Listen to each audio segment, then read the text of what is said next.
Assalamualaikum warahmatullahi wabarakatuh.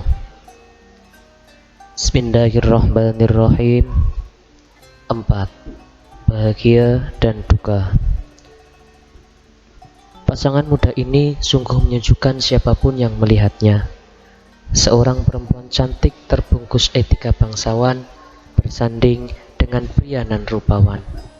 Kecantikan dan kemulaian budi Aminah menciutkan nyanyi perempuan-perempuan yang pernah mendamba Abdullah. Memaksa wanita-wanita Jazirah Arab menanggalkan keinginan mereka untuk bersanding dengan Abdullah yang kini menjadi suaminya.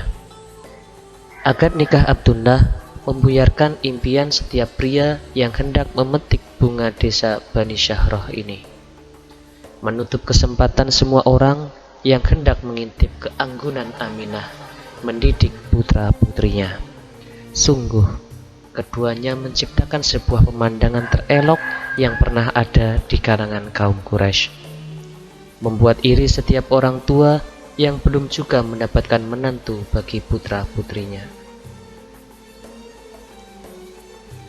Seperti kebanyakan masyarakat Mekah, Abdullah juga berprofesi sebagai seorang pedagang. Kini setelah menikah dengan Aminah, ia lebih meningkatkan perjalanan dagangnya. Kehidupannya harus dirubah, tanggung jawabnya makin berat dan harapan hidupnya makin nyata.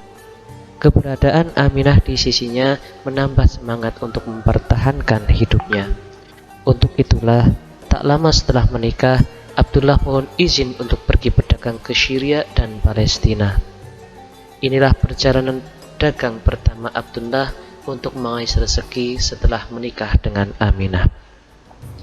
Pengalaman pertama mencari nafkah untuk menghidupi keluarga barunya.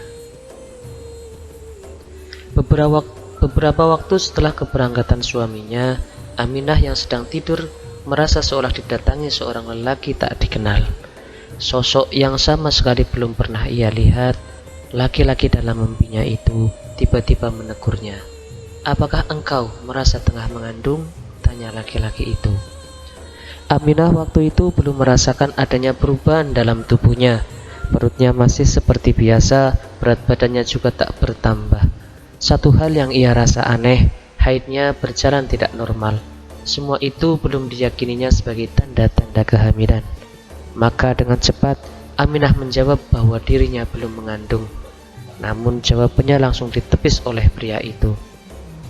"Sesungguhnya engkau sedang mengandung anak yang akan menjadi pemimpin sekaligus nabi bagi umat ini. Ia akan terlahir pada hari Senin. Ketika ia lahir, maka engkau akan melihat ada cahaya yang menerangi kerajaan Kra Syria. Dan ketika dia sudah lahir, maka berilah nama Muhammad."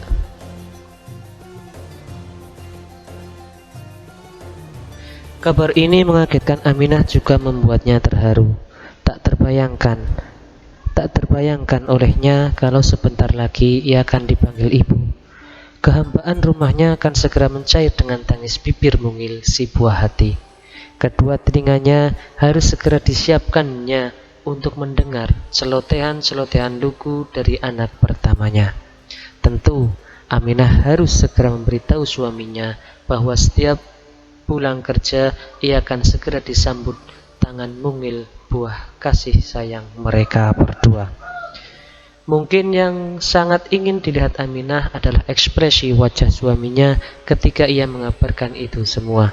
Suami mana yang tak bahagia mendengar berita seperti itu? Seringkali ketika mendengarnya, muka mereka merah bagai seorang dara mendengar pria pujaannya datang melamar. Beberapa hari kemudian, Aminah langsung memberitahu saudara-saudara perempuannya tentang kedatangan laki-laki yang tak dikenalnya itu. Meskipun Aminah telah memberitahu keluarganya, tapi ia belum sempat membicarakan pada suaminya. Keinginannya untuk memberitahu Abdullah harus ia tangguhkan karena suaminya sedang pergi menjalankan bisnis bersama beberapa pedagang Quraisy. Di lain pihak, Begitu rombongan berhasil menjual barang-barang dagangan di daerah Gaza, Palestina, mereka segera kembali ke Mekah. Dalam perjalanan pulang, Abdullah sakit cukup parah, sehingga tak memungkinkan untuk melanjutkan perjalanan. Beliau akhirnya beristirahat di Madinah dan mendapatkan perawatan dari paman-pamannya, tepatnya di kediaman Bani Adi bin Najjar. Melihat kondisi Abdullah yang cukup parah, rombongan terpaksa meninggalkan beliau di Madinah dan melanjutkan perjalanan ke Mekah. "Di mana Abdullah?" sambut Abdul Muthalib begitu melihat rombongan datang tanpa putra kesayangannya. "Dia sedang sakit dan saat ini beristirahat di Madinah, di tempat Bani Adi bin Najjar," jawab mereka. Begitu mendengar berita tersebut, pemuka Quraisy itu segera mengutus Haris, putra sulungnya, untuk menyusul Abdullah. Sayang, ketika ia sampai di sana, adiknya telah wafat dan dikebumikan di pemakaman An-Nabirah. Terpaksa Haris pulang dengan mengabarkan berita duka kepada Abdul Muthalib yang sangat menyayanginya, menumpahkan kenyataan pahit bagi Aminah yang tengah mengandung buah hatinya.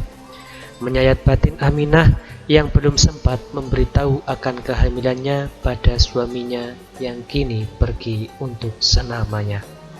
Tak pernah beliau bayangkan, ternyata pamitan untuk pergi berdagang itu adalah pertemuan terakhir mereka berdua.